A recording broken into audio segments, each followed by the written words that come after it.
Well, good afternoon, everyone, and welcome to the latest of the British Property Federation's Fireside Chats in our politics and property theme. I am delighted this afternoon to be joined by Janet Young, who is the government's Chief Property Officer based in the Cabinet Office, and we're going to find out a little bit more about what that means and what her job is and how she came to be where she is today.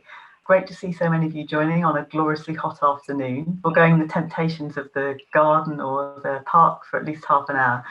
You're really welcome with us. I'd really like to encourage you to ask questions of Janet, take the opportunity of being able to find out a little bit more about the government property service and what they do. So you can use the Q&A function, which I'm sure you're all extremely familiar with by now after so many months in lockdowns of various sorts, to ask your questions, and I'll try and weave in as many of your questions as I can over the next half hour. So, without further ado, let's ask Janet about her career, first of all. I think, Janet, just tell us a little bit about how you came into the civil service, because I think your background is in the property industry, but not necessarily in the public sector. So how did you come to be where you are today? Great. Well, thank you very much, Melanie, and good afternoon, everyone. It's great to be here. So how did I end up here? Well, I started out as a building surveyor, actually, and worked in a number of different sectors. And on a number of different kinds of projects, and worked on sort of new construction, including schools, and actually involved in building a prison way back, which was quite interesting when I then got to the civil service, where I was responsible for prisons subsequently.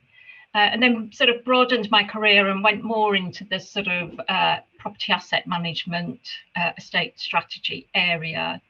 And I also had quite a spell working in housing for London and Quadrant and Peabody.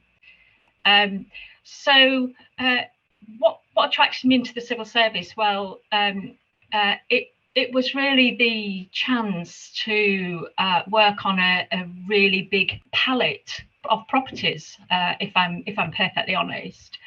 Such huge variety that we work with, and I've been really fortunate since I joined the civil service about 12 or 13 years ago, where I've worked on such a variety of properties, and I've done such a variety of roles. I've worked on commercial buildings and sort of implemented sort of what we nowadays call smarter working kind of programs. I've worked on the Foreign Office overseas estate, where I was responsible for sort of strategy and planning and transactions when we were sort of going into new countries and opening up new properties, or indeed rationalising and consolidating elsewhere. And then I did mention the prison. I also had a spell as the estates director for the Ministry of Justice, where I was responsible for their estate, which is very broad actually. So there's prisons, but also courts and probation buildings. So huge variety of experiences I got here. But that for me, Melanie, was one of the big draws to coming here, was that huge variety that the civil service offers. Thank you. And just thinking about sort of those first steps into the property industry, because one of the things we know is how invisible property is as a career to many people. So how did you know about that you could have a career in property? What, did you have family involved in the property sector, or what was it that led you to property? Yeah, I mean, well, I'm probably one of the people that wasn't as aware of property as I could have been. I've always been interested in property, architecture and the built environment. And in fact, I think my grandfather was a clerk of works, and he was sort of involved in the sort of the building industry. But I wasn't particularly aware of the property industry myself. I went to university, my first degree was in English, so it wasn't a vocational degree at all. But that's actually, well, I think it's something that I think we all share in common. We're certainly in the civil service and the public sector really keen to get our share of the best possible talent coming through the system, not just graduates, but also apprenticeships, which I think are an amazing opportunity actually to get some really great people into property. But that is something that we have in common actually, I think, is the need to promote ourselves to people as a career. Yeah. I agree. And were you unusual as a woman in those roles, in those early roles? Did you feel slightly outnumbered, or was it actually a more diverse working environment than we might think, knowing that we still have challenges around that today? When I started out all those years ago, I mean, there were very few women in the industry. I think it's improved marginally, hasn't it? But certainly, I'm a member of the RICS, and I think the last time I checked, I think we'd only got to something like 15% membership of the RICS for women. It might be slightly higher now. You know, you did feel sort of pretty special, if I can put that kind of use that phrase, in the early, especially because, you know, I started out on the building surveying side, and I was very much sort of, you know, working on sites and that side of the business. I think what I would say nowadays, certainly one of the things we're pretty pleased about in government property is that I think we've really promoted diversity, and not just sort of gender diversity, but also ethnic minority diversity as well. And I think in our sort of early talent programs, the sort of graduate and apprenticeship programs, I think sort of we're doing pretty well. I think the real challenge for us, and I don't think we're unique, is just really making sure that all of that diverse pipeline of talent that we're bringing in makes it through the career structure and gets into the top roles. That's the really big challenge for us. Yeah. I mean, I don't know how it's looking from the industry side at the moment, Melanie. I think it's pretty similar. I mean, you know, these are generational challenges, aren't they? You know, you bringing in a more diverse pool of people, you need to keep them and you need to bring them through to leadership roles, and yeah, that takes some time, clearly. But in terms of the makeup of the government property service and property function, is it an eclectic mix of? Oops, my lamp's just flickering. I'll turn it off. Is it a mix of sort of people who've come from the private sector and people who've grown up in the public sector? I mean, what is the makeup of the service like these days? Oh, I don't know that I could really lay my hands on that particular statistic. So I'll just go on sort of anecdotal observations. I would say that until fairly recently, I would say that a lot of people in the function have sort of grown up in the public sector. Recently, and when I say recently, I probably mean longer than that, maybe the last sort of 5 or 10 years, I think we've done a good job in terms of attracting people from the private sector into senior roles. I think the real challenge that we've got now, and that we're really keen to work on, is just getting a bit more porosity between the public sector and the private sector at all levels. So what's really good is I've got a couple of people on secondments, for instance, in my team at the moment, working on different topics. One's working on asset management and one's working on building safety, and they're both secondments from professional practices that, you know, we all sort of know the names of. And that's really, really useful for us because we get that sort of cutting edge and different perspectives into our work. But I think it's also useful for them as well, because they can see how policy is made in government. And, you know, it's a really useful learning curve for them. So I think, so I don't know the actual statistics, but certainly encouraging that kind of movement between sectors is something we're really, really keen to do. Mm-hmm.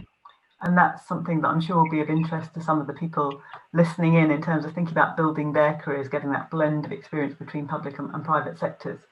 So if they want to find out more about a career in the government property function, I guess they should look to your website, write to you. How should they find out more?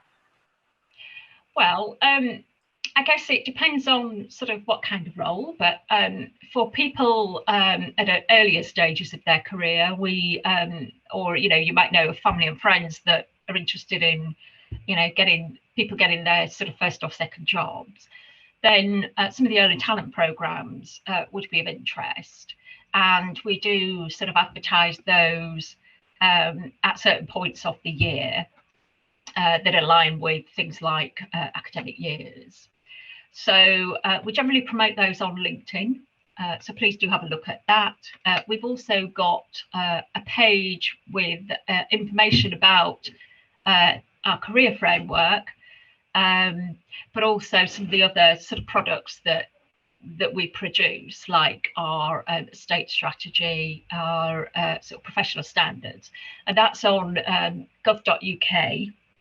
So if you go on to gov.uk, which I think must be one of the biggest websites in the country, because practically everything that comes out of government's on there, but if you go on to that and you put government property function into the search bar, that will land you at the right page.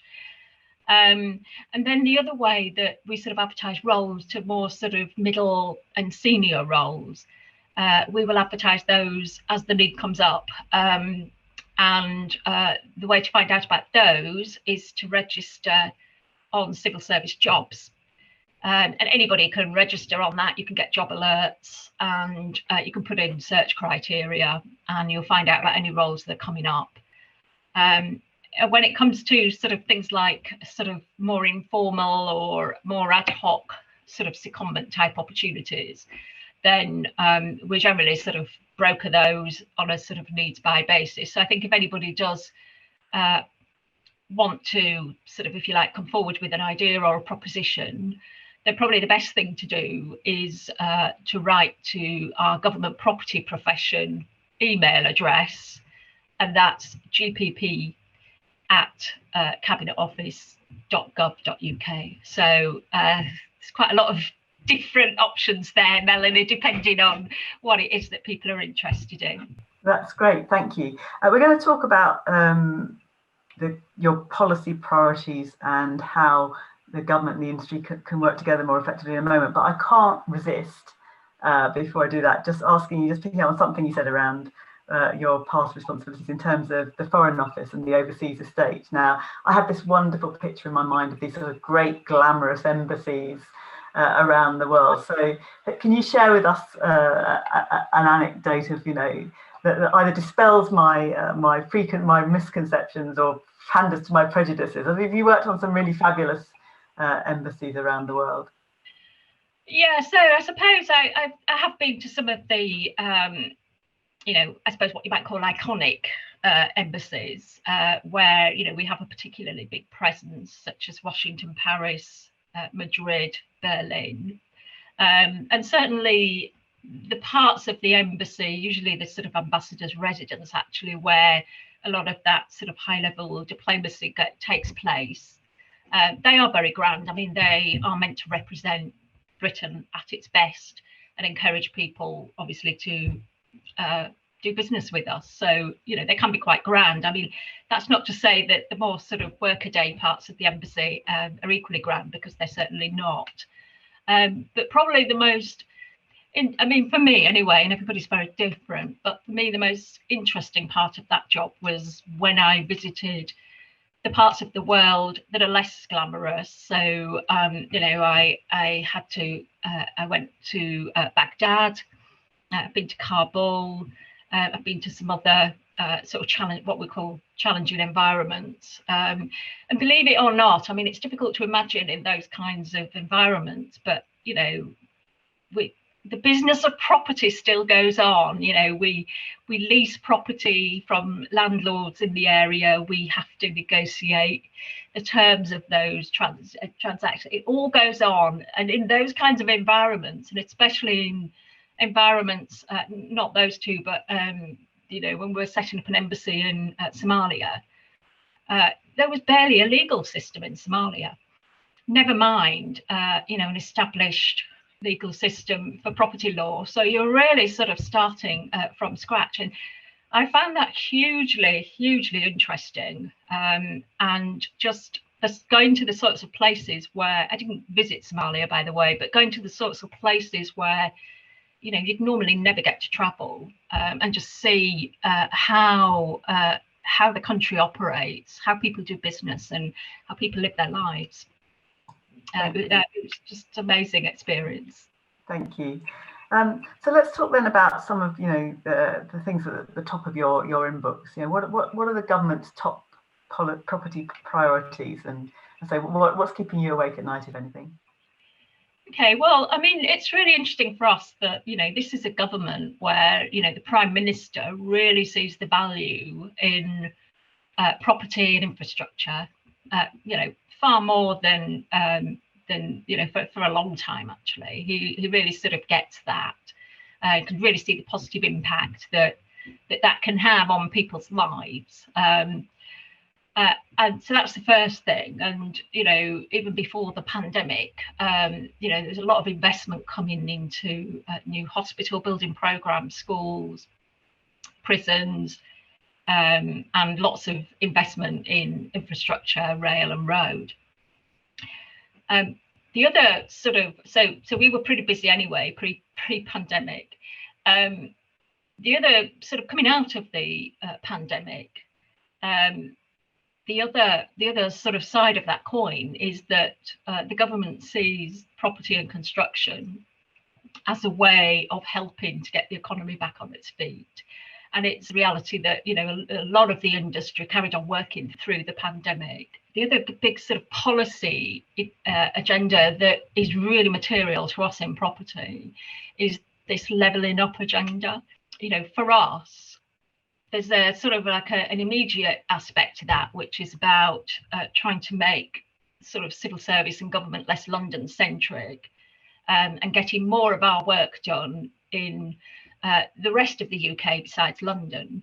So for us, that means relocations and, you know, acquiring property or changing property. So that's business for us immediately.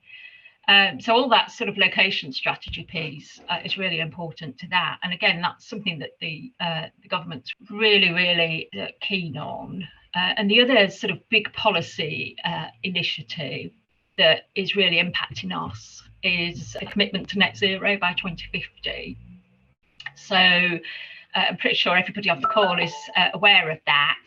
But of course, because the government has laid the legislation for that, then it's really important for the government itself to make sure that it's in a good place to demonstrate that it can meet that commitment. So we're doing a lot of work on that. So those are probably the sort of three things that are at the top of my mind. I wouldn't say they're keeping me awake at night, but there's an awful lot to do in all of those. Yeah. We had a meeting of our regional policy committee yesterday, which is our members who operate primarily, if not exclusively, outside London. And there was quite a lot of discussion around the levelling up agenda in particular, and whether it's real or political soundbite. And the consensus was that it really, you know, that people in the regions feel it to be real, and are seeing, you know, the actions that go with the words. So do you think there is sort of much more to come in terms of that sort of movement of civil servants outside London and those regional hubs for public sector activity?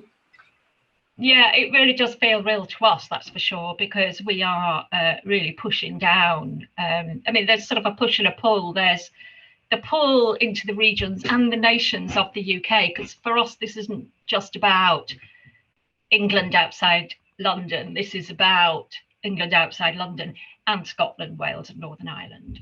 And we are seeing that all of our different government departments are sort of making their plans about where they're going to focus the roles that they're going to move, you know, with quite a few announcements already and commitments being made. So, you know, I mean, I work in the Cabinet Office and, you know, they've committed to putting, I think it's 500 roles into Glasgow, as well as maintaining a presence outside London in York, Bristol and other locations.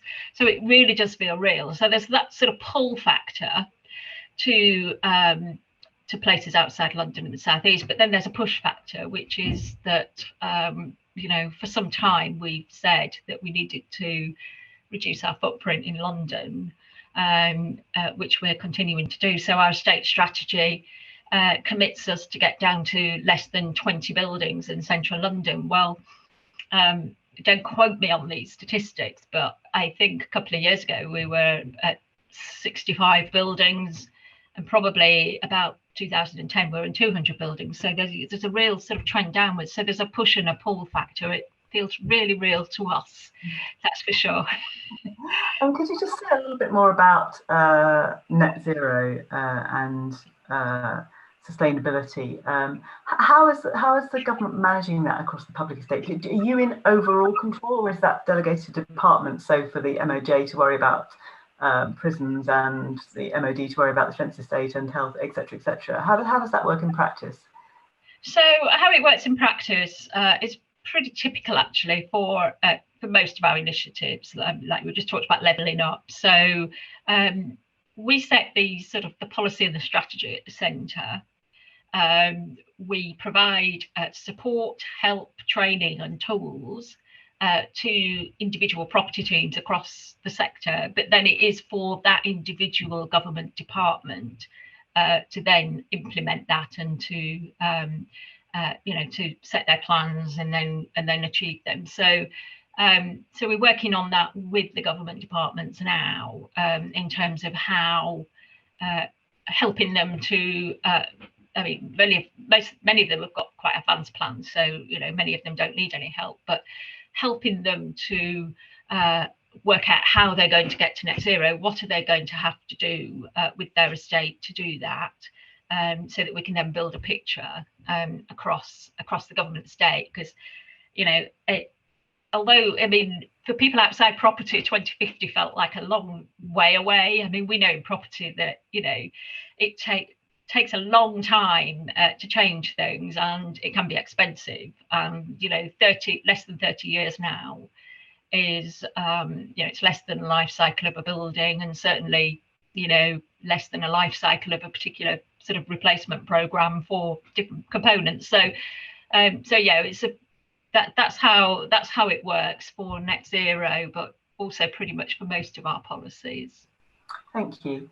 I'm going to ask, we've got a question come in from the floor, so thank you very much for that. And if anyone else wants to ask a question, we're moving into the last 5 minutes or so, so now is your chance to get typing. But this is a question about the size of your crystal ball, I think, Janet, and whether it's a bigger crystal ball or a better crystal ball than the ones that we have in the private sector. So do you think it far-fetched that the government will participate in a real estate transaction via blockchain or some kind of distributed ledger technology? It's an innovation question. I'm not an expert in sort of blockchain and prop tech and so on.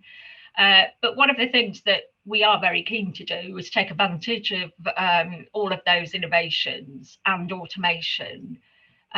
So without knowing too much about the detail of that particular question, I would say that we're certainly very receptive to the opportunities that innovation will give us. The public purse is always sort of under pressure. So if there's an opportunity to reduce the cost of transactions, then we'd be certainly interested in that. But also just sort of improve the efficiency of how we do business. That's another area that we're really interested in. Okay, thank you. Another question coming to you, so I'll take it now. What's the biggest change needed in the prison system? I think that's a question about property rather than a question around penal reform. Good. Well, as I said in my the earlier part of this, I used to be responsible for that estate, and I know the chief property officer there who's now taken that on. I think there's a number of challenges in terms of looking after the prison estate. It's a very, very highly utilised estate. So if you're familiar with statistics of how much we use, say, offices, you'll be familiar with, if you get to sort of 70% utilisation, you're doing really, really well. With the prison estate, you're not far off 100%. So it's highly utilised. There's also a big challenge on the prison estate in terms of the quality of it. A lot of it's very old. It's not been particularly, it's not been highly maintained. So there's definitely an issue about the quality of it. So which of those two issues is most important? Difficult to say without going back and checking on the current status. But I think utilisation and the quality of the buildings are the two things I'd pull out in answer to that question. Thank you. There's another question coming in, which I'm not sure you will be able to answer, but I may be proved wrong. Do you perform any work on second home or holiday home regulations? No, that's not an area that we're involved in. I mean, just to sort of explain why I don't. So regulations that apply to the whole of the UK. So for instance, the recent planning reforms or the recent building safety reforms, they tend to be led by often by the Ministry of Housing, Communities and Local Government. Other kinds of sort of major policies that apply to the UK in the whole might come from, say, DEFRA, if it's environmental policy. What we look at is policies that apply to the government estate. So no, I don't get involved in that, and hopefully that answer gives you a bit of clarification about where my job stops. Thank you. That's really helpful. So we're moving into the last couple of minutes. So I just want to end up by asking you about how the government and the private sector property industry can work better together. So can you give us sort of a few insights into where you think it works well, perhaps maybe an example of that, and that everyone can take away sort of some practical suggestions of how we can make that work better. Great. Well, a couple of years ago, Melanie, before all this sort of pandemic hit, we did that great project together, didn't we, with BPF Futures and a programme we have called One Public Estate, which focuses on local authorities, and we did a sort of a reimagine town centres challenge where we got colleagues from both sectors working together. I thought that was really positive, and I'd love to do more of that.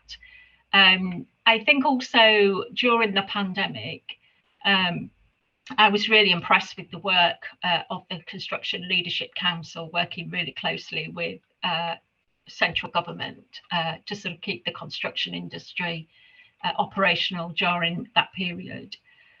I think looking ahead, I know that clearly we're all bound by sort of different expectations and governance and commerciality, in fact.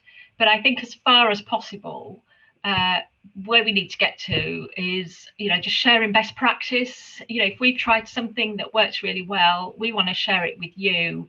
And as I say, within the bounds of commerciality, where you're doing things that work really well, tell us about it, and let's see if we can, we can share that and just learn from each other as best as possible. But I'd love to do another one of those challenges if we can make that happen. Yes, we were planning to, weren't we? And then, of course, lockdown prevented it, because the great thing about that, I think, was bringing so many people together and creating ideas. So to those on who are listening, watch out, I hope, for another BPF Futures challenge, maybe next year. That would be fantastic. Yeah, I hope so. That, wouldn't it? Yes. Janet, thank you so much. We've come to the end of our time. That half hour has gone in a flash. There's so much more we could talk about, and I could have asked you, but thank you very much for your time and your insights. Thank you to everyone who's been watching, and I hope everyone enjoys the rest of their day and gets out into the sunshine where you have it sometime before the night falls. So thank you very much indeed, everyone, and we'll see you again soon. Thank you.